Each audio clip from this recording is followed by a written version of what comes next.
Tai pada kamala koti chandra shushitala। हरे कृष्णा। तो सप्तदिवसीय नित्यानंद कथा में आप सभी भक्तों का स्वागत है। आज हम सब गौर कथा के एक बड़े ही सुंदर प्रसंग और एक बड़े ही सुंदर परिकर के बारे में सुनेंगे। चैतन्य महाप्रभु के अभिन्न पार्षद श्री रघुनाथ दास गोस्वामी जी और उनसे जुड़ी एक सुंदर लीला, पाणिहट्टी दही चीड़ा उत्सव। तो चैतन्य महाप्रभु अपने अलग अलग परिकरों के द्वारा उन्होंने अलग अलग शिक्षा दी। रूप सनातन द्वारा उन्होंने दैन्य की शिक्षा दी कि व्यक्ति को कैसे दीन बनना चाहिए। दीन यानी नम्र, क्योंकि दीनेर अधिक कृपा करे भगवान। जो व्यक्ति दीन होता है सबसे ज्यादा कृपा भगवान उस पर ही करते हैं। कोई व्यक्ति एरोगेंट है तो उस पर भगवान की कृपा नहीं होती। उसी प्रकार रामानंद राय द्वारा काम को कैसे जीता जा सकता है कि काम भी भक्तों के आगे फेल है। तो रामानंद राय जब जगन्नाथ वल्लभ जो ड्रामा है, नाटक, उसका प्रस्तुतिकरण किया करते थे, तो जो कन्याएं उस नाटक में भाग लेती थी स्वयं उनका श्रृंगार करवाया करते थे और काम उनको छू भी नहीं पाता था। उसी प्रकार जो पार्षद रघुनाथ दास गोस्वामी, इनके द्वारा श्री चैतन्य महाप्रभु वैराग्य का शिक्षण देते हैं। और वैराग्य जो है भक्ति में एक बड़ा ही महत्वपूर्ण अंग है कि कैसे हम भगवान से ज्यादा आसक्त हो। और जितना ज्यादा हम भगवान से आसक्त होंगे, संसार से अपने आप आसक्ति कम होती जाएगी। वैराग्य, विशेष राग। वैराग्य का मतलब छोड़ना नहीं होता। वैराग्य का मतलब किसी विशेष से अधिक प्रेम करना, और अति विशेष जो है परम भगवान है। तो भगवान से प्रेम करेंगे तो संसार से प्रेम अपने आप कम हो जाएगा। यही वैराग्य है, वास्तविक वैराग्य। तो यह शिक्षा रघुनाथ दास गोस्वामी द्वारा दी गई। तो जैसा कि हम सब जानते हैं, त्रिवेणी प्रयागराज में गंगा यमुना सरस्वती जी का संगम है, जहां पर गंगा यमुना सरस्वती मिलती है। ठीक उसी प्रकार का एक संगम जो है सप्तग्राम, बंगाल में सप्तग्राम नामक स्थान है, वहां पर है, जहां पर गंगा यमुना और सरस्वती फिर से अलग होकर बहने लगती है। वहां पर राजा प्रियव्रत के 7 पुत्रों ने तपस्या की, इसलिए उस स्थान का नाम क्या पड़ा? सप्तग्राम। तो रघुनाथ दास गोस्वामी जो है वे सप्तग्राम के निवासी हैं, यानी थे। तो सप्तग्राम के जो अधिपति जमींदार थे, वे 2 भाई थे, हिरण्य और गोवर्धन। ये दोनों भाई बहुत ही धनी थे। ये जो नवाब है उनके लिए कर एकत्र करते थे हर साल लगभग 12 लाख रुपये। आज से 500 साल पहले की बात है। 12 लाख रुपए ये कर जनता से एकत्र करके राजा को, जो नवाब है, उसे दिया करते थे। और इनकी खुद की आमदनी लगभग 20 लाख रुपये सालाना थी। आज से 500 साल पहले 20 लाख रुपया यानी आज का अंबानी, अंबानी से भी ज्यादा हो सकता है, इतने धनी थे वे। तो हिरण्य की कोई संतान नहीं थी। गोवर्धन को एकमात्र पुत्र था, उनका नाम क्या था? रघुनाथ दास। तो हर माता पिता की इच्छा होती है कि हमारा जो पुत्र है हमारे राज्य को आगे बढ़ाए, हमारे व्यापार को आगे बढ़ाए। हर डॉक्टर चाहता है कि मेरा बेटा डॉक्टर बने, हर नेता चाहता है कि मेरा बेटा नेता बने, हर वकील चाहता है कि मेरा बेटा भी वकील बने। खाली एक ब्रह्मचारी जो नहीं चाहते उनका बेटा ब्रह्मचारी बने, राइट? एनीवे वो शादी नहीं करते तो वो अपेक्षा नहीं रख सकते कि भाई मेरा भी बेटा ब्रह्मचारी बने।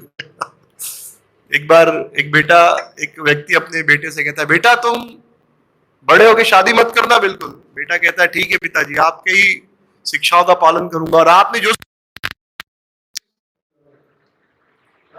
शादी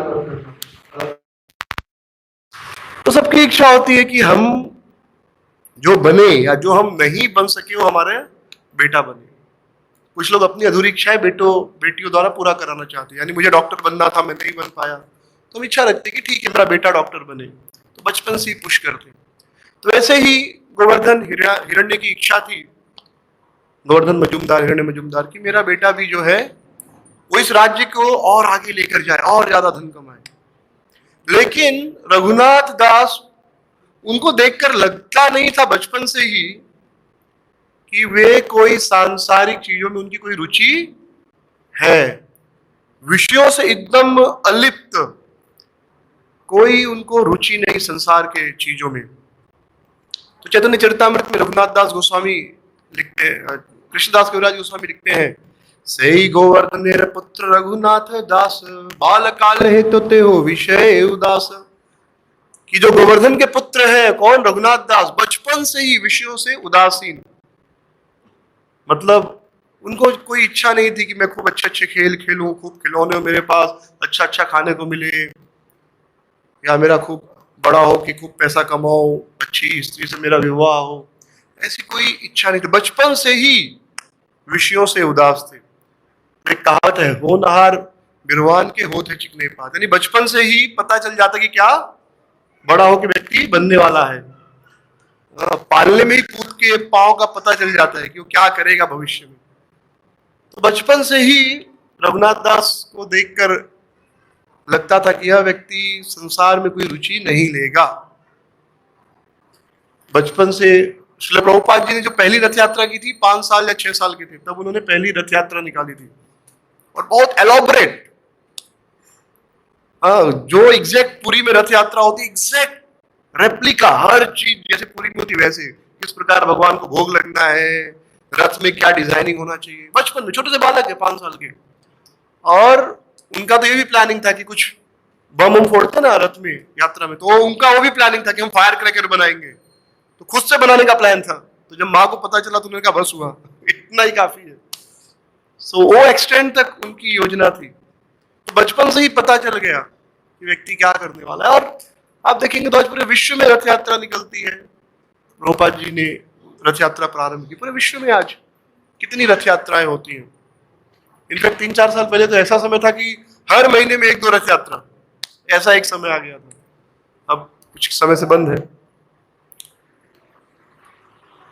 तो उनके पिता गोवर्धन ने उनके जो है बलराम आचार्य जो गुरु है उनके पास भेजा शिक्षा दीक्षा के लिए कि आप जाइए और उनसे शिक्षा लीजिए। तो वे चांदपुर नामक स्थान पर रहते थे, तो वहां पर उन्हें शिक्षा के लिए भेज दिया गया।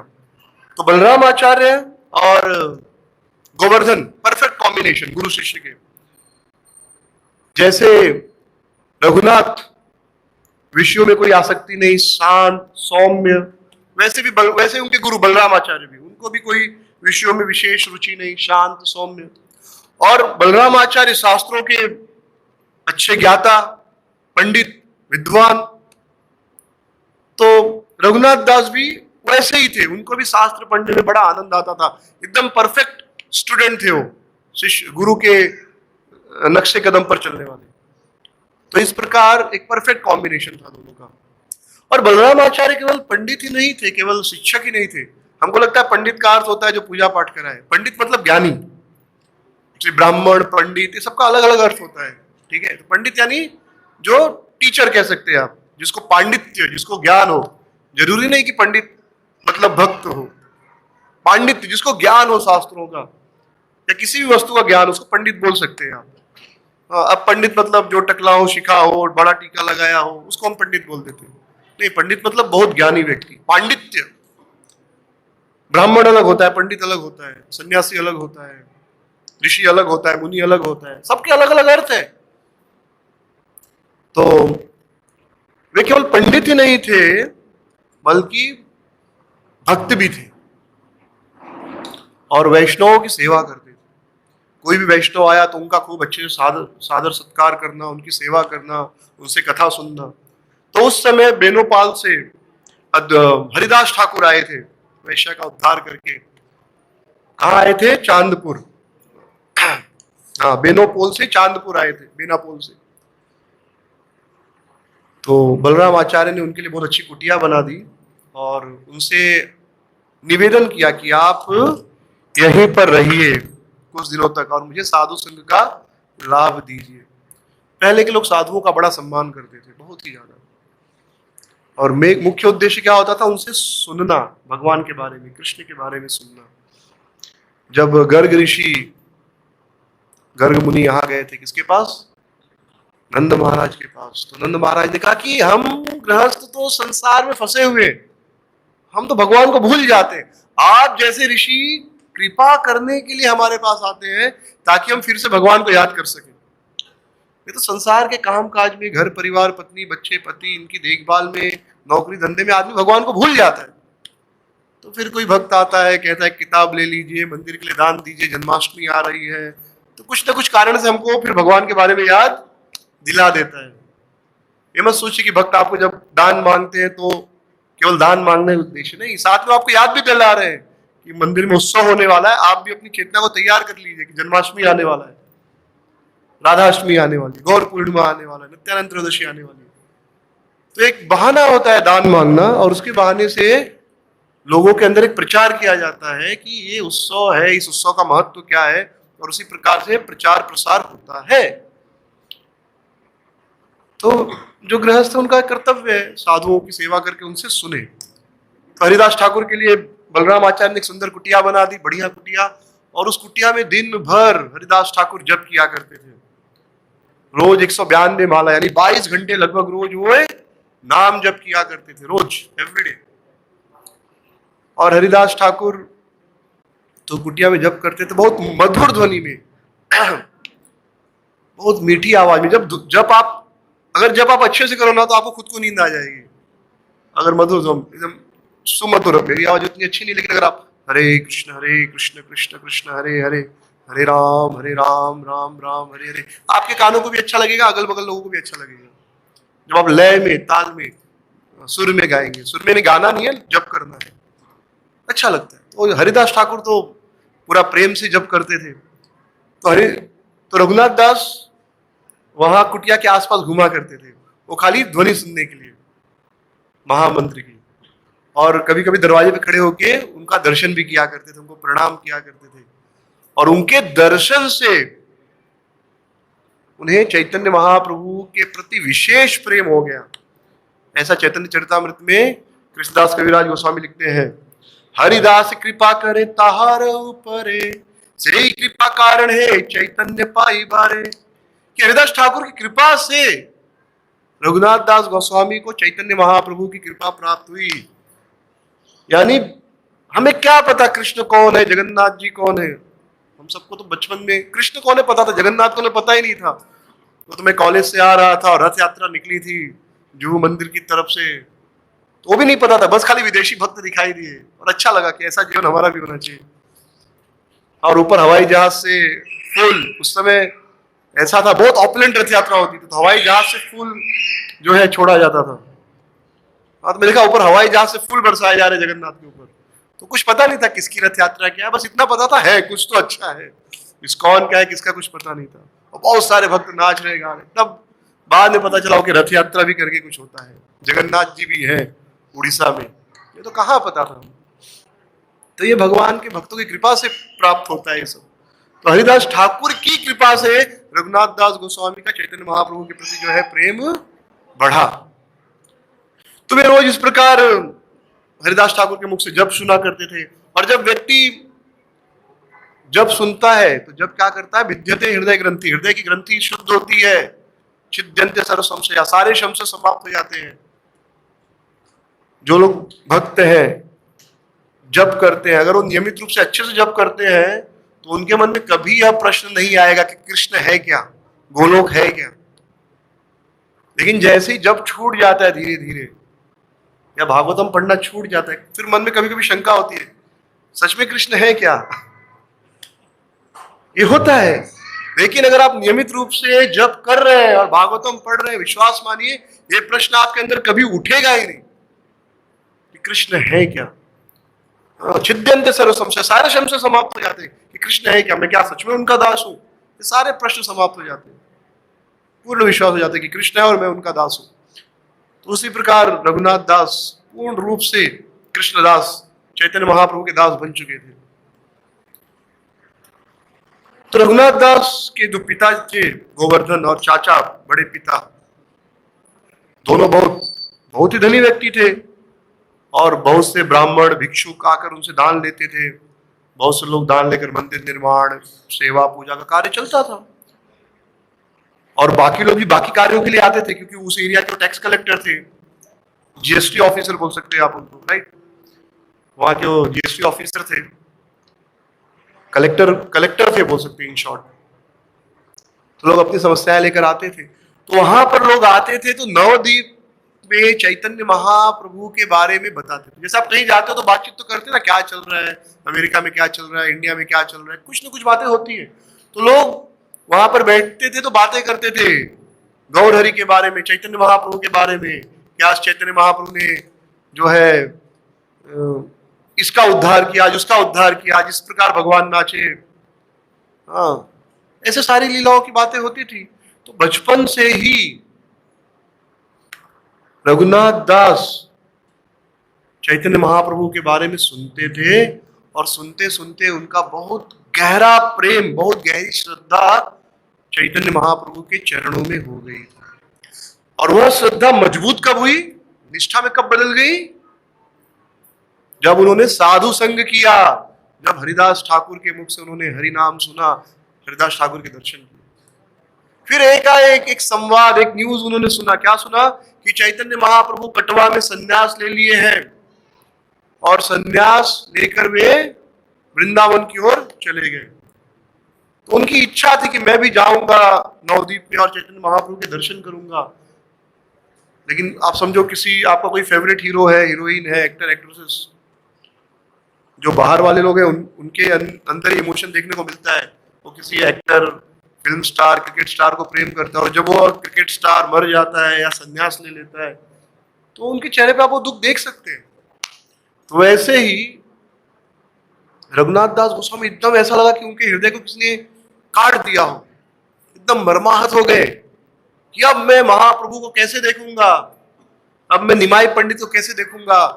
हाँ, सुंदर बाल, सुंदर शरीर, नाच रहे दोनों हाथ उठा के, वह दृश्य मुझे अब कैसे देखने को मिलेगा। तो वो भी बहुत रोए। लेकिन 3 दिन के बाद उनको एक सुंदर सुसंवाद मिला, एक सुंदर समाचार प्राप्त हुआ। क्या समाचार प्राप्त हुआ? कि चैतन्य महाप्रभु वापस आ गए हैं। कहा? शांतिपुर, अद्वैत आचार्य के घर पर। नित्यानंद प्रभु उनको बहकाकर, एक्चुअली चैतन्य महाप्रभु कहाँ जा रहे थे? वृंदावन जा रहे थे और एकदम तेजी से भाग रहे थे कि बस मुझे अब तो कृष्ण को मिलना ही है। चैतन्य महाप्रभु भक्त के भाव में, कृष्ण ही है लेकिन भक्त के भाव में। तो नित्यानंद प्रभु ने कुछ ट्रिक लगाया और कुछ बच्चों से कहा कि जब ये वृंदावन का रास्ता पूछेंगे ना तो उल्टा रास्ता दिखा देना। तो बच्चों ने उनको उल्टा रास्ता दिखा दिया। कहाँ का? शांतिपुर का, यानी वापस नवद्वीप का रास्ता। और जब यमुना जी बीच में आई तो महाप्रभु ने कहा अरे गंगा, सॉरी गंगा जब बीच में आई तो महाप्रभु ने कहा यमुना। नित्यानंद प्रभु ने कहा हाँ यमुना ही है, बैठो। तो वहां पर उनको अद्वैत आचार्य भी दिखे। महाप्रभु ने कहा अद्वैत आचार्य आप यहाँ वृंदावन में क्या कर रहे हैं? यानी उनको पूरा विश्वास था वृंदावन में। तो इस प्रकार ट्रिक करके बहका के नित्यानंद प्रभु उनको फिर से कहाँ लेकर आए? शांतिपुर लेकर आए, अद्वैत आचार्य के घर पर। तो जब यह खबर चारों ओर फैल गई, सब दिशाओं से लोग शांतिपुर आने लगे अद्वैत आचार्य के दर्शन करने के, चैतन्य महाप्रभु के दर्शन के लिए, उनके संन्यास रूप के दर्शन के लिए। क्योंकि सबने सन्यासी के रूप में देखा नहीं था, केवल 6 लोगों को, 6 या 5 लोगों को अनुमति दी थी चैतन्य महाप्रभु ने अपने साथ जाने के लिए। तो केवल उन्होंने देखा था। नित्यानंद प्रभु थे, गदाधर पंडित थे और 2-3, बाकी सबको अनुमति नहीं दी थी। तो चैतन्य महाप्रभु की माँ भी आई, सच्ची माता भी आई, सारे नवद्वीपवासी आए और यहाँ सप्तग्राम से रघुनाथ दास भी चल पड़े चैतन्य महाप्रभु के दर्शन करने। तो उनके माता पिता को कोई समस्या नहीं थी, हिरण्य और गोवर्धन को कोई समस्या नहीं थी। कुछ सैनिकों के साथ, कुछ सेवकों के साथ भेज दिए। और जब थोड़ा करीब पहुंचे शांतिपुर के तो क्या देख रहे हैं रघुनाथ दास? सर्वत्र जैसे समुन्दर की जैसे बाढ़ आई हो, चारों दिशाओं से भक्त आ रहे हैं किस तरफ? अद्वैत आचार्य के घर पर शांतिपुर। श्री श्री राधा मदन भगवान की जय, श्री श्री गौर निताय की जय। चारों दिशाओं से। आप कभी पंढरपुर गए? आषाढ़ी में कोई गया? आषाढ़ी के समय पंढरपुर आपने देखा? उस समय चारों ओर पब्लिक पब्लिक वारकरी कीर्तन करते हुए। अगर आप आषाढ़ी के 2-3 दिन 4 दिन पहले वहां जाते, 2-3 दिन के आसपास, आषाढ़ी एकादशी के, चारों ओर भीड़ ही भीड़ दिखाई देगी, क्योंकि गाड़ी अंदर अलाउड नहीं है। 2-3 किलोमीटर पहले आपको रुकना पड़ेगा, चल के जाना है 2 किलोमीटर। चारों ओर जैसे समुद्र, जैसे बाढ़ आई है भक्तों की, ऐसा दिखेगा। सर्वत्र केवल हरि नाम सुनाई देगा। या मायापुर चले जाइए गौर पूर्णिमा के समय, सब तरफ भक्त ही भक्त दिखाई देंगे। और एक दिन गौर पूर्णिमा का अगले दिन शाम जो जगन्नाथ मिश्रा उत्सव होता है, उस दिन थोड़ी भीड़ रहती है। उसके अगले दिन आपको लगेगा क्या हो गया, ये सब कहां गायब हो गए। आप नवदीप में गौर पूर्णिमा फेस्टिवल के एक दिन पहले और गौर पूर्णिमा उत्सव के दिन जाइए मायापुर, आपको पैर रखने की जगह नहीं मिलेगी, चलने की जगह नहीं मिलेगी। स्पेशली कहां पर? योग पीठ पर। हम लोग सुबह सुबह गए दर्शन करने के लिए, हालत खराब हो गई जाने आने में। कोई रिक्शा नहीं, कुछ नहीं, हालत खराब। पैदल जाना है, पैदल आना है, इतनी भीड़। लेकिन वही अगले दिन चले जाइए आपको लगेगा कहां गए, सब गायब हो गए, अदृश्य हो गए, स्वप्न लगेगा। ऐसे बाढ़ रहती है, इतनी पब्लिक रहती है। मंदिर के अंदर जो हमारा इस्कॉन मंदिर, पूरे सब और भक्ति भक्त दिखाई देंगे। और जैसे अगला दिन बीत गया, आपको लगेगा अरे ऐसी हालत हो जाती है। तो वैसे ही रघुनाथ दास गोस्वामी क्या देखें, चारों ओर केवल भक्तों की बाढ़, और सब जय गौर हरि का कीर्तन करते हुए जा रहे हैं, हरे कृष्ण महामंत्र का कीर्तन कर रहे हैं। इस प्रकार सारे भक्त पहुंचे वहां। रघुनाथ दास गोस्वामी पहुंचे वहां पर अद्वैत आचार्य के घर। तो अद्वैत आचार्य जो थे वो रघुनाथ को जानते थे, क्योंकि हिरण्य और गोवर्धन से अद्वैत आचार्य की अच्छी पहचान थी। तो उनको सीधे अंदर जाने को मिला, और वे अंदर पहुंचे और तुरंत महाप्रभु के चरणों में गिर पड़े। अद्वैत आचार्य ने परिचय दिया कि ये गोवर्धन का पुत्र, सप्तग्राम के अधिपति का पुत्र है, सप्तग्राम का जो राजा है उनका पुत्र है रघुनाथ। तो महाप्रभु बड़े प्रसन्न हुए। महाप्रभु के जो अश्रु है वो उनके चरणों पर आए, और रघुनाथ दास गोस्वामी ने अपने अश्रुओं से महाप्रभु के चरणों को धो दिया, इतना रो रहे थे।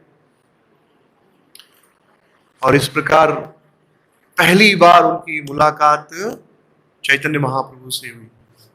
अद्वैत आचार्य की पहचान थी, मतलब भाई सप्तग्राम के राजा का बेटा है, तो अद्वैत आचार्य ने उनके लिए कुटिया, एक अच्छी जगह दे दी, भाई तो आपके लिए स्पेशल गेस्ट हाउस, आप यहाँ आराम से रुको। तो 5 से 7 दिन रघुनाथ दास गोस्वामी वहां पर रहे, और रोज चैतन्य महाप्रभु का दर्शन करते थे, और जो उनका महाप्रसाद उच्छिष्ट वो उनको खाने को मिलता था।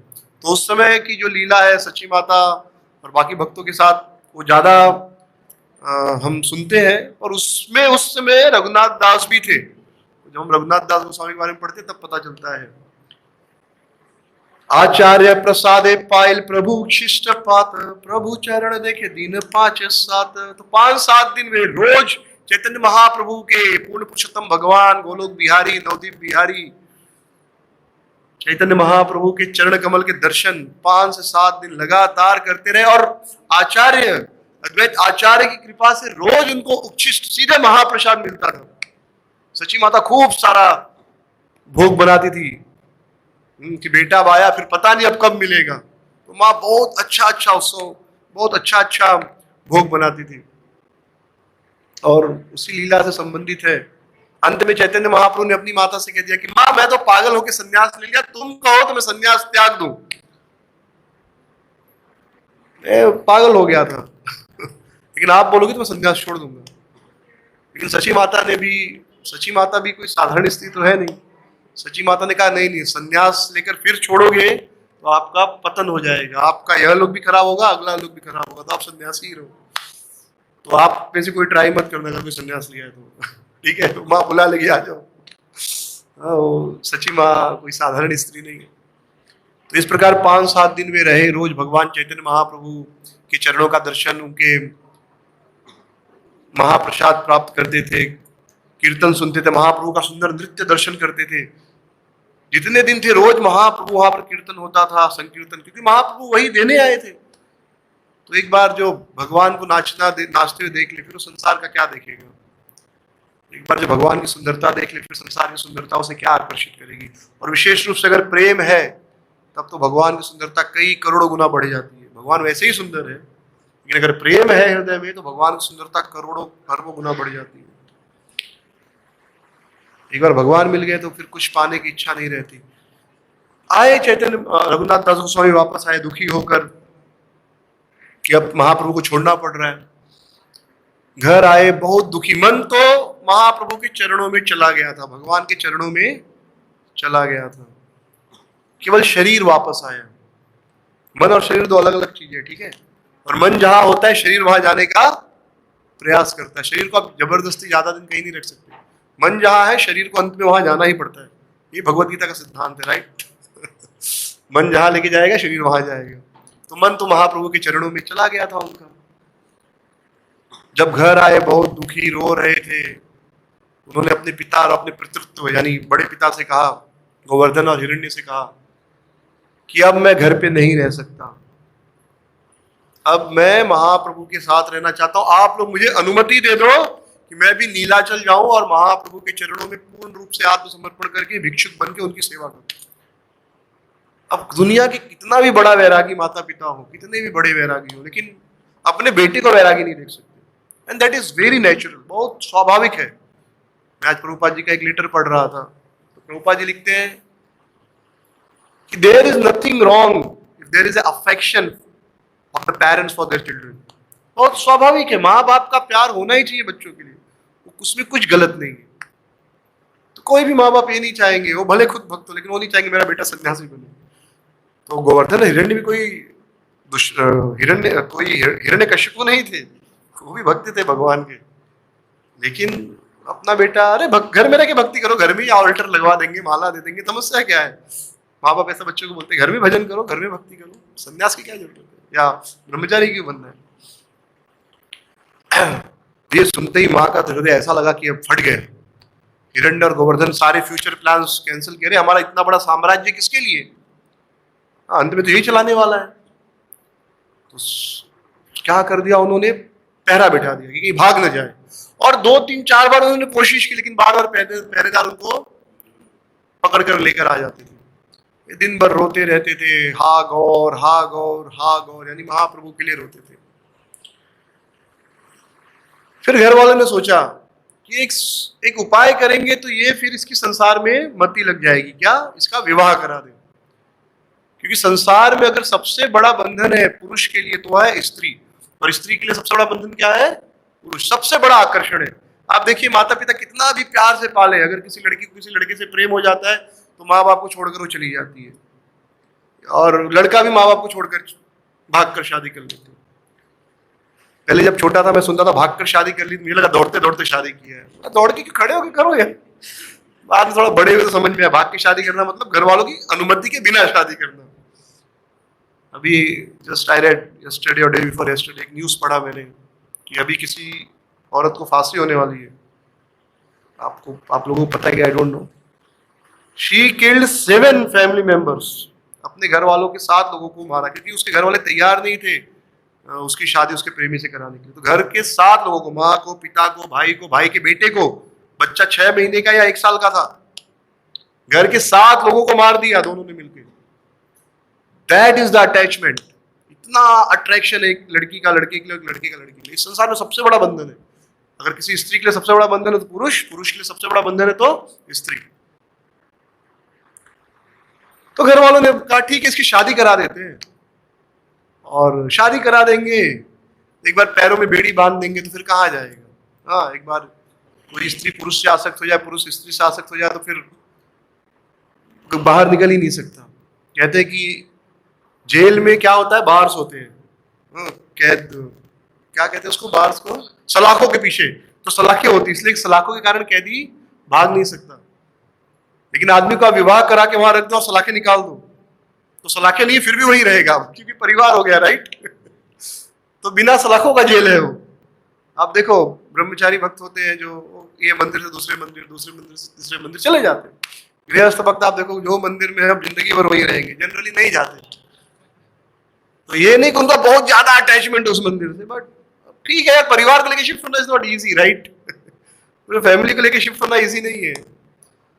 So that could be one of the reasons. बाकी ठीक है, जहां पे आपको आसक्ति हो ही जाती है भगवान से, डीटी से। तो बड़ी ही सुंदर, अब बड़े अमीर व्यक्ति थे, बहुत धनी थे और सुंदर भी थे, ऐसा नहीं कि सुंदर नहीं थे रघुनाथ दास। तो उनका बहुत ही सुंदर स्त्री से विवाह हुआ, सुंदर, सुशील, संस्कारी। आजकल अगर आपको लड़की सुंदर भी चाहिए, सुशील भी चाहिए, संस्कारी चाहिए, तो 3 शादियां करनी पड़ेंगी, क्योंकि एक ही लड़की में सारे गुण नहीं मिलने वाले। या तो सुंदर होगी तो सुशील और संस्कारी नहीं होगी, सुशील संस्कारी को सुंदर नहीं होगी, something will not be there. फिर 3 शादियां करेंगे तो फिर एक सुंदर होगी, एक सुशील होगी, एक संस्कारी होगी, एक घर का काम करने वाला, like that. Anyway, jokes apart. So लेकिन उतना अट्रैक्शन, उतने सुंदर स्त्री से विवाह होने के बाद भी उनका जो चैतन्य महाप्रभु के चरणों के प्रति रुचि थी वह रुकी नहीं। वे फिर भी प्रयास करते रहे कि नहीं, मुझे तो महाप्रभु के पास जाना है।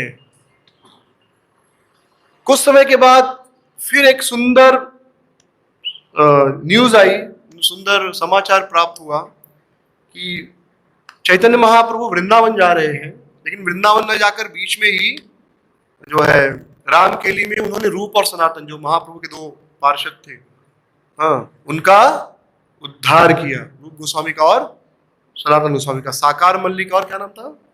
दाबीर खास। उनका पहले ये नाम था, दाबीर खास और साकार मल्लिक, और बाद में उनका नाम पड़ा रूप और सनातन। तो उनका उद्धार करके अब वृंदावन नहीं गए, वहीं रुक गए। तो वहां फिर से वे अद्वैत आचार्य के घर शांतिपुर रुके। तो कोई व्यक्ति कई दिनों से प्यासा हो और उसे बिस्लेरी का पानी मिल जाए या आसपास में बिस्लेरी आ जाए तो कितना खुश होगा। उसे बिस्लेरी अच्छा नहीं है, बट आजकल लोग अच्छा मानते हैं, इसलिए उसका एग्जाम्पल दिया। तो कोई व्यक्ति कई दिनों से प्यासा हो और एकदम मीठे कुएं का स्रोत मिल जाए, मीठे पानी का कुआं कहीं आसपास हो, तो व्यक्ति को कितनी खुशी होगी। वैसी खुशी चैतन्य रघुनाथ दास को हुई।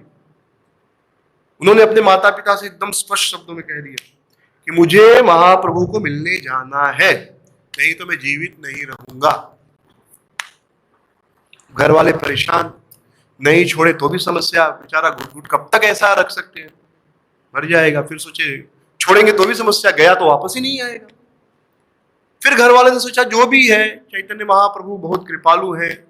हमने सुना है कि दक्षिण भारत की यात्रा में कितने लोगों का उद्धार किया, वैश्या का उद्धार किया, डाकुओं का उद्धार किया, लोगों को गले लगाकर उनको भक्ति दे दी, उनको सन्यासी नहीं बनाया, चांद काजी का उद्धार किया। तो महाप्रभु तो इतने दयालु हैं, तो क्या हम पर कृपा नहीं करेंगे? जरूर कृपा करेंगे, जाने दो इसको। तो सेवकों के साथ रघुनाथ को भेज दिया कि जाओ। रघुनाथ बहुत प्रसन्न हो गए। एकादशी के, निर्जल एकादशी के अगले दिन पानी पीने में कितनी खुशी होती है, अनुभव है आप लोगों को? एकादशी का अगला दिन जब हम सुबह पानी पीते, अगर निर्जल किया है तो ठीक है, खा पी के किया है तो फिर पता नहीं चलेगा। लेकिन अगर आपने 24 घंटे पानी नहीं पिए, ऑलमोस्ट 36 आवर, क्योंकि एक दिन पहले शुरू हो जाता है, फिर जब सुबह पानी पीते तो ऐसा फील होता है अंदर जा रहा है, right? And it's so satisfying. और स्पेशली अगर वो नींबू पानी हो, गुड़ मिला हो या कलिंगर का जूस हो, और ज्यादा अच्छा लगता है, राइट? वो खुशी आप बता नहीं सकते। उससे भी कई करोड़ों गुना ज्यादा खुशी रघुनाथ दास को हुई कि आज मैं महाप्रभु के चरण कमल दर्शन करूंगा। और महाप्रभु सच में भगवान, आप कभी कभी हम सोचते हैं कि बहुत एग्जैगरेट कर रहे हैं, बहुत ज्यादा करके बता रहे हैं, बट आप सोचिए संसार में जितनी सुंदरता है, कोई ऐश्वर्या राय से आकर्षित है, कोई हेमा मालिनी से आकर्षित है, अभी जो भी एडवांस होंगे 15-20 साल से मुझे पता नहीं, अब जो भी होंगे इस समय, या कोई अमिताभ से अट्रैक्ट होता है, कोई सचिन तेंदुलकर से अट्रैक्ट है, कोई लता मंगेशकर से अट्रैक्ट है, ये सबके जितने गुण है, ये भगवान के गुणों का एक बिंदु भी नहीं है। भगवान इन सभी गुणों के स्रोत है। तो सोचिए भगवान कितने आकर्षक होंगे। ये सारे गुण तो भगवान से ही आए ना। लता मंगेशकर इतना मीठा गाती है, इसको कितना पसंद करते हैं। किसी की एक्टिंग, किसी की सुंदरता, ये सब कुछ भगवान के अंदर है। किसी की बुद्धिमानी, कोई बहुत बुद्धिमान हो वो हमको अट्रैक्ट करता है, कोई बहुत शक्तिशाली है वो अट्रैक्ट करता है। ये सारा गुण पूर्ण मात्रा में कृष्ण के अंदर है, तो कितने आकर्षक होंगे सोचो। ऑल इन वन, सुंदर भी है, शक्तिशाली भी है, पैसे वाले भी है, हर चीज है उनके पास, और वो भी एकदम फुल। उससे ज्यादा किसी के पास हो ही नहीं सकता, उससे बराबर भी किसी के पास नहीं। तो सोचो कितना आकर्षित करेगा वो व्यक्ति। तो इसलिए थोड़ा भी ये अतिशयोक्ति नहीं है, एक्सैजरेशन नहीं है ये कि बहुत बढ़ा के बोला जा रहा है, नहीं, बल्कि जो बोला जा रहा है वो कम है। ना हमारे पास वो वोकेबुलरी है, ना हमारे पास वो शब्द है कि भगवान के प्रति जो प्रेम है उसका हम वर्णन कर सके। जैसे हम कहते हैं भगवान की आंखें कमल जैसे सुंदर है, एक्चुअली भगवान की बुराई करने जैसा है। ये हम भगवान के बुरा बोल रहे हैं। जैसे धीरू भाई अंबानी को बोले कि वो हमारे एक आदमी भीख मांगता है ना, उससे ज्यादा आप अमीर हो, वो बोलेगा अरे भिखारी से मेरी तुलना कर रहे हो। बराबर, धीरू भाई अंबानी का जो वेल्थ है और एक भिखारी का वेल्थ, उससे अमीर है, एकदम सही है स्टेटमेंट, लेकिन कंपैरिजन है क्या? कोई कंपैरिजन नहीं है। वैसी बात हो गई हो, कमल के फूल की कोई तुलना ही नहीं है भगवान की आंखों से। भगवान इतने सुंदर है, लेकिन ये दुनिया में अब हमारे पास उससे अच्छा कुछ ऑब्जेक्ट नहीं है जिससे हम तुलना कर सके। तो ये हमारा लिमिटेशन है। तो कभी अतिशयोक्ति नहीं हो सकती, बल्कि जो बोल रहे हैं वो भी कम है। जो बोल रहे हैं हम, जो वर्णन कर रहे हैं भगवान की भगवत्ता का, उनके गुणों का, वो भी कम बोल रहे हैं, कुछ नहीं बोल रहे वास्तव में। तो रघुनाथ पहुंचे वहां पर, महाप्रभु के चरणों में गिर पड़े, चरणों को पकड़ लिया। सोचिए भगवान के चरण छूने में कितना आनंद आता होगा। इस संसार में स्त्री पुरुष एक दूसरे को छूते हैं, कितना आनंद आता है। भगवान तो आत्मा है, परमात्मा है, सभी जो भी आनंद है भगवान से प्रकट होता है और पूर्ण आत्मा है। तो शरीर जो जड़ है उसको छूने में लोग आनंद का अनुभव करते हैं। तो ये जड़ शरीर जिस आत्मा के कारण आनंद देता है, अभी किसी मृत व्यक्ति के शरीर को छूओगे आनंद आएगा? डर लगेगा। कितना भी आप किसी को प्रेम करते हो, उसका आत्मा निकल गया है तो उसके साथ आप रात भर नहीं रह सकते, आपको वो शरीर भयानक लगेगा। तो जब आत्मा की उपस्थिति के कारण शरीर इतना आनंद देता है, तो सोचिए आत्मा सीधे अगर संपर्क में आए तो कितना आनंद देगी। महाप्रभु के चरणों को रघुनाथ दास गोस्वामी प्राप्त किए और प्रार्थना करने लगे कि कब तक मुझे आप इस विषय सागर में, इस संसार में आप रखोगे? विषय विष से मैं जर्जरित होते रहूंगा। इस विषय कूप से मुझे बाहर निकालिए, इस संसार से मुझे बाहर निकालिए, अपने चरण कमलों की शरण दीजिए मुझे। अब मैं थक गया हूं। तस्मात् भवन्तम् अनवद्यम् अनंत पारम सर्वस्व ईश्वरम अकुंठ विकुल निर्वण्णधिम। निर्वण्णधिम मतलब थक गया हूं मैं इस संसार में। जनरली 20 साल में ऐसा लगता नहीं हमको, 20-25 साल के बच्चे को, लेकिन जब आदमी 45, 50, 55 का हो जाता है ना, 45, 50 भी नहीं, 35, 40, सब एक दो बच्चे हो जाते हैं, फैमिली का खर्चा बढ़ जाता है, तब आप सुनेंगे लोगों को बोलते थक गया हो यार, कब कितना करूं, थक गया हूं, तभी सुनने को मिलता निर्विण्ण थी। वो ऐसे रघुनाथ दास गोस्वामी के थक गया हूं संसार से, मुझे आपके चरण कमलों की शरण में ले लीजिए। महाप्रभु बहुत सुंदर बात करते हैं। महाप्रभु कहते हैं स्थिर हना घरे जाओ ना हो बातुल, क्रमे क्रमे पाय लोक भव सिंधु कूल। मरकट वैराग्य ना कर लोक दिखाई ना, यथा योग्य विषय भुक्त अनासक्त रहना। अंतर निष्ठा बाह्य योग्य व्यवहार, अचिरात कृष्ण तोमार करिबे उद्धार। कि धीरे धीरे इस संसार से बाहर निकलो। हाँ, क्रमे क्रमे पाय लोक भव सिंधु कूल। स्थिर रहना घरे जाओ रघुनाथ, शांत हो। ज्यादा होता है इंपल्सिव बोलते हैं हम हिंदी में, हाँ उत्तेजित। ज्यादा इंपल्सिव मत हो, ज्यादा उत्तेजित मत हो, शांत हो, स्थिर हो, घर जाओ। बातुल पागल मत बनो। इस संसार को धीरे धीरे पार करना है, कोई एक दिन का खेल नहीं है ये कि बस आज माला मिल गई तो आज ही 64 माला जप करके हम निकल जाएंगे सब, आज से ही उपवास शुरू, आज ही 64 माला करेंगे और निकल जाएंगे। नहीं भैया, 40-50 साल जीना है तो थोड़ा शरीर का भी ध्यान रखना है, कमाना भी है और जब भी करना है। ऐसा नहीं कि बस अब 2 दिन जप किया और भगवत धाम चले गए, ऐसा नहीं होने वाला। क्रमे क्रमे, स्टेप बाय स्टेप। इसके लिए तो इतने सारे शास्त्र हैं।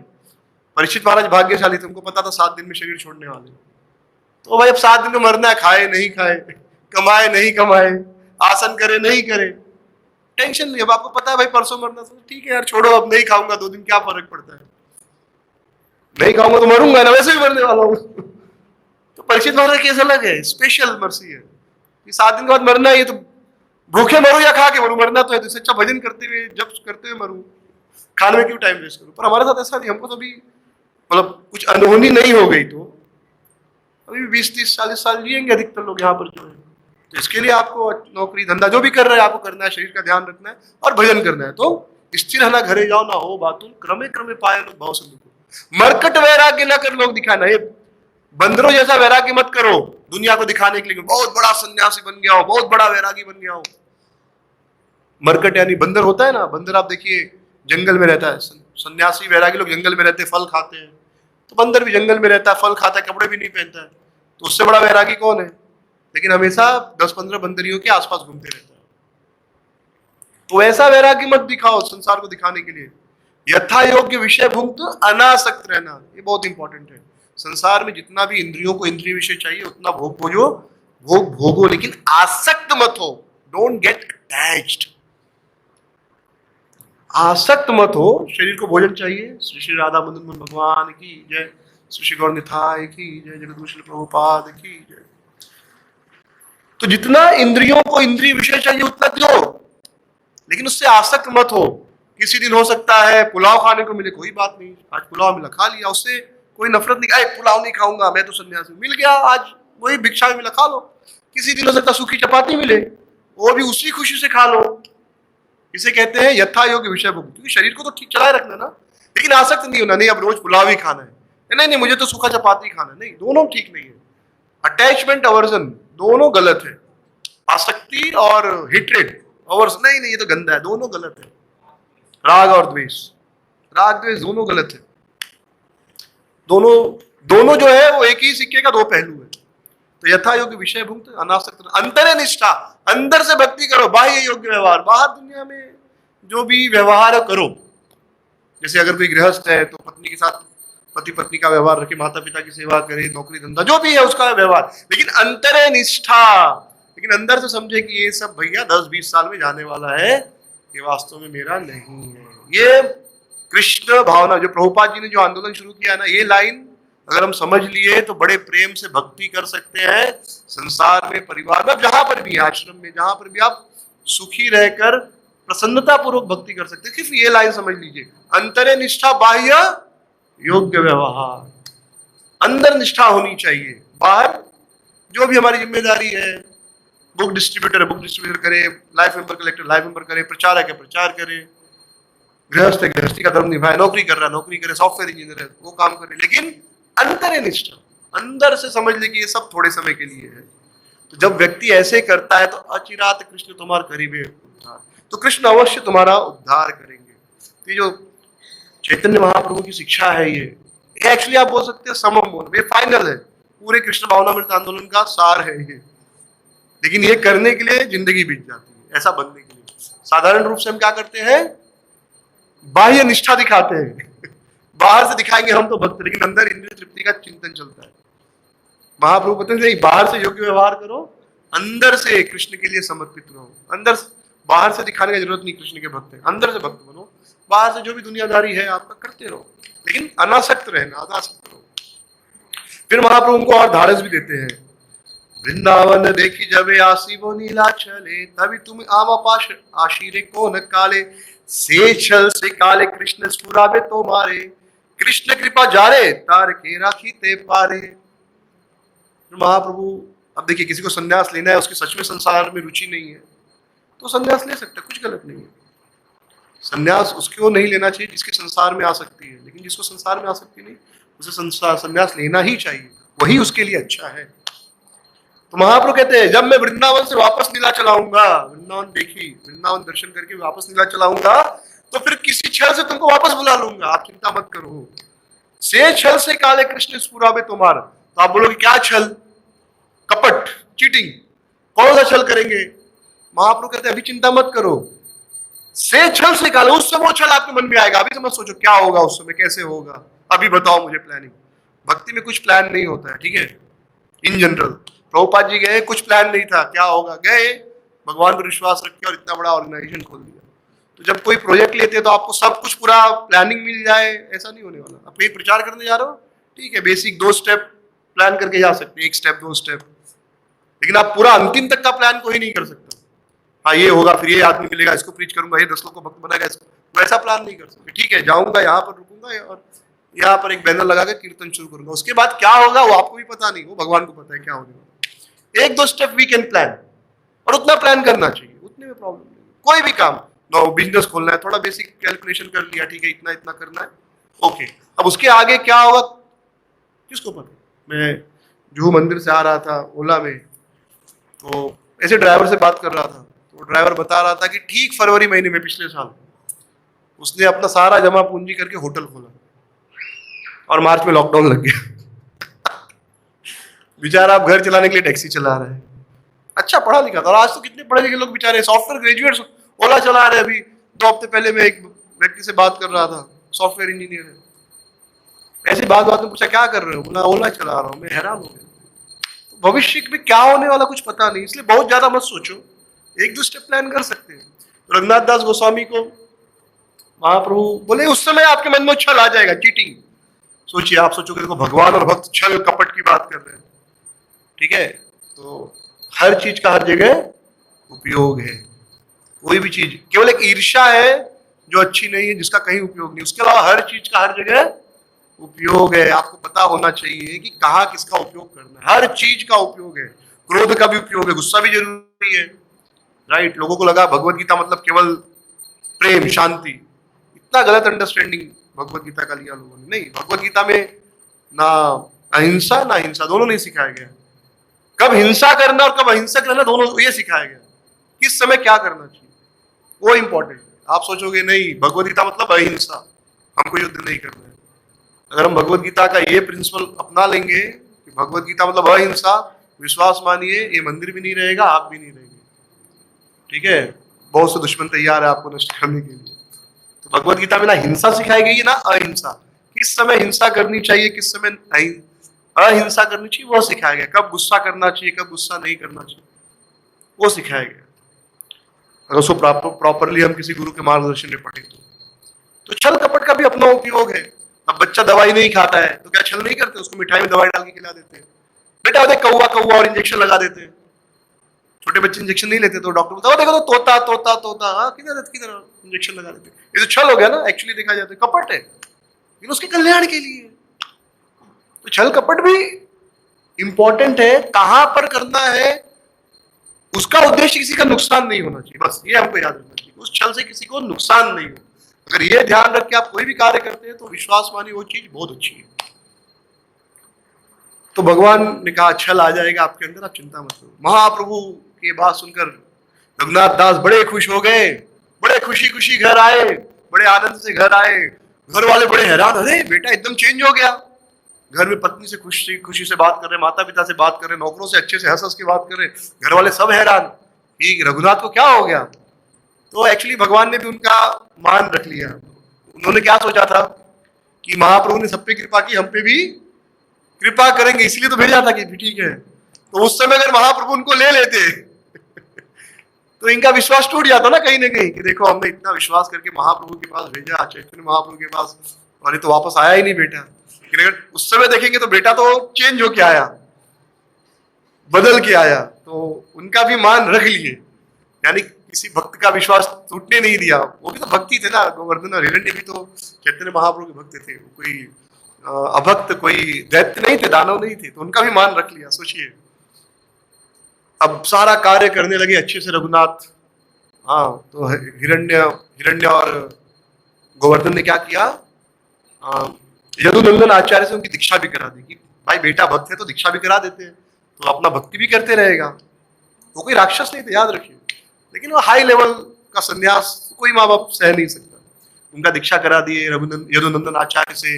ये समय पे अपना जब माला करते थे, भगवान का पूजा आरती और घर का काम करते थे, जो एक आइडियल गृहस्थ को करना चाहिए, कुछ गलत नहीं है उसमें। फिर कथा आगे बढ़ती है और जो वहां का नवाब था उसको सप्तग्राम के पुराने कलेक्टर ने शिकायत कर दी कि हिरण्य और गोवर्धन जो है इनको ये हर महीने 20 लाख हर साल कलेक्ट करते हैं और आपको केवल 12 लाख देते हैं। तो नवाब ने क्या किया, अपने सैनिकों को भेजा हिरण्य और गोवर्धन यानी रघुनाथ दास गोस्वामी के पिता को गिरफ्तार करने के लिए, पिता और बड़े पिता को। तो हिरण्य और गोवर्धन को पता चल गया, पहले ही पता चल गया राजधानी में क्या हो रहा है। वो लोग वहां से भाग गए। सैनिक आया और उन्होंने किसको गिरफ्तार कर लिया, रघुनाथ दास को। ये नवाब रोज रघुनाथ के पास आता और उनको मारने के लिए जाता, लेकिन रघुनाथ का चेहरा देखकर उसका मन पसीज जाता कि नहीं नहीं इसको कैसे मारूं मैं। मारिते आसिया यदि देखे रघुनाथ, मन फिर जाए तब न पार मारिते।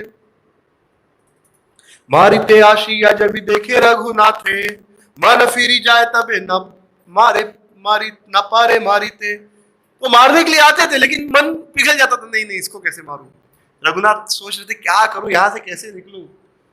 उन्होंने बड़े हिम्मत से कहा कि देखो नवाब से कहा कि देखिए आप मेरे पिता और मेरे बड़े पिता, आप सब भाई जैसे हो, आप मेरे चाचा लगते हो, ये भाई भाइयों में झगड़ा होते रहता है, तो मैं आपके बेटे जैसा हूं, आप मेरे पिता जैसे हो, तो ये आप भाइयों के झगड़े में ये बेटे को दंड देना ठीक है क्या?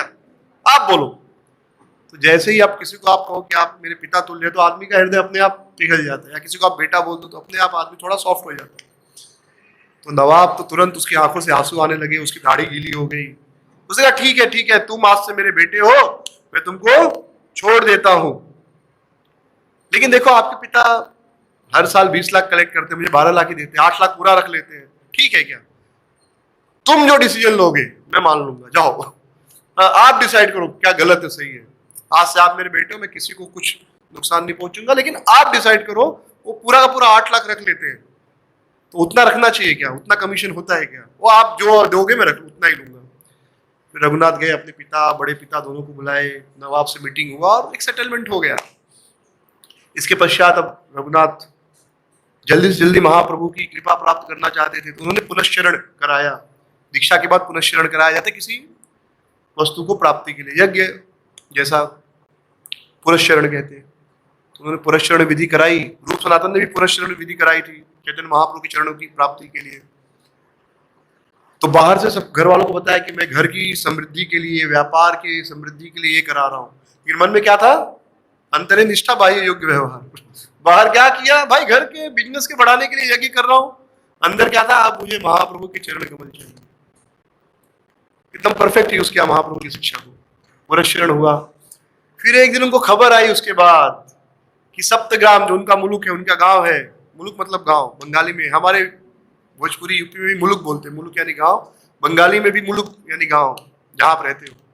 तो गांव सप्तग्राम जो मुलुक है, वहां पर पानीहटी स्थान पर नित्यानंद प्रभु अपने पार्षदों के साथ आए हैं, और उनका नृत्य एकदम इतना बढ़िया, लोग देखकर भक्त बन जाते हैं उनके नृत्य देखकर। उनका जो भगवत प्रेम है, जिस पर कृपा कर देते हैं, जिसको एक बार देख ले तो वो आदमी भक्त बन जाता है और कृष्ण प्रेम में, गौर प्रेम में पागल हो जाता है। हाँ, जे देखे देखे त नित्यानंद महाशय, से दिखे महाप्रेम भक्ति वृष्टि है।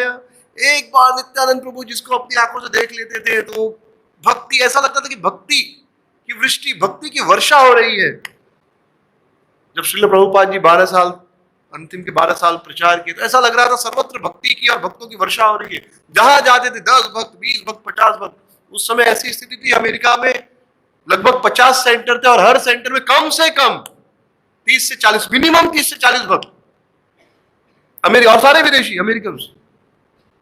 ये प्रभुपाद जी का सामर्थ्य था। आज किसी में 2 भक्त है, किसी में 4 भक्त है, किसी में बिल्कुल नहीं है। इंडिया से जाकर आरती पूजा करके कैसे भी टेंपल मैनेज कर रहे हैं।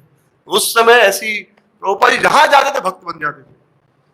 वैसे नित्यानंद प्रभु की शक्ति प्रभुपाद के अंदर थी, आप कह सकते हैं। 10 साल में 108 मंदिर खोले और कितने सारे शिष्य बनाए, फार्म हाउस कम्युनिटी, गुरुकुल, क्या क्या आप हम कल्पना भी नहीं कर सकते, मतलब सोच भी नहीं सकते, वो कर दिया प्रभुपाद जी ने।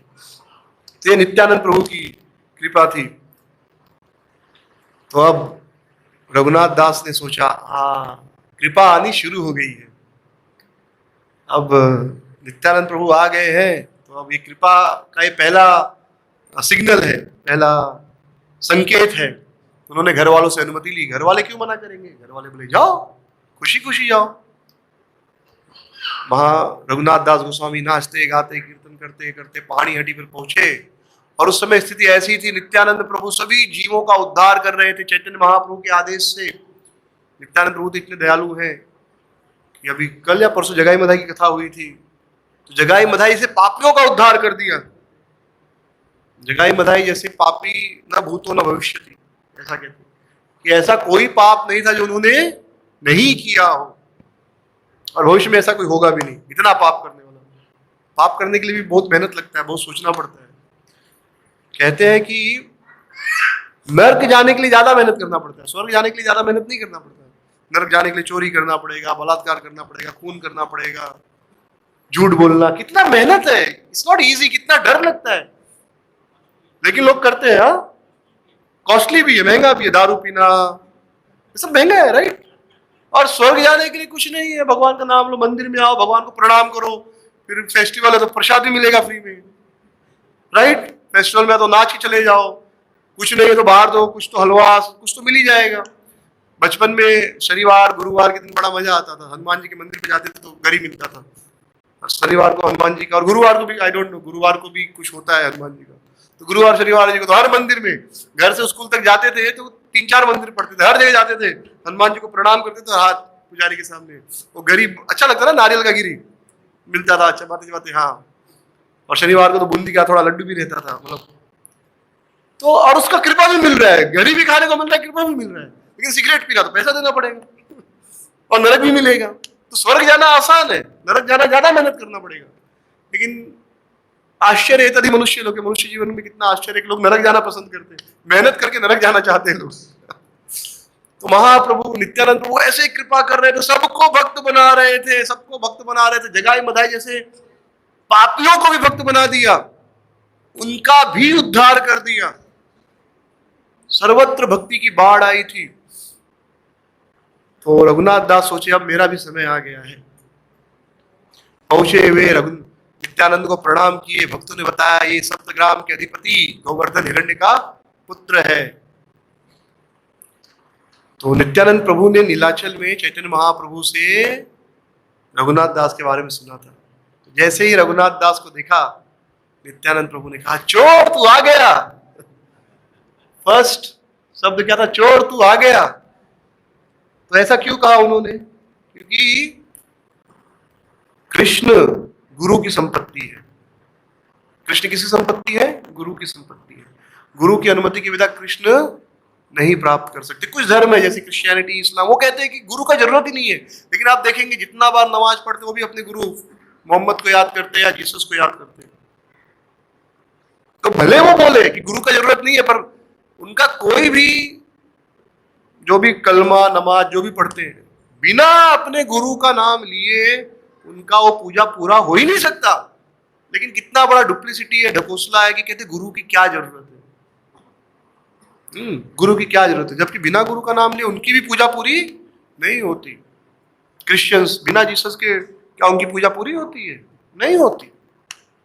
तो ये केवल कोई आपसे कहे गुरु का जरूरत नहीं है, वो सोचिए झूठ बोल रहे हैं।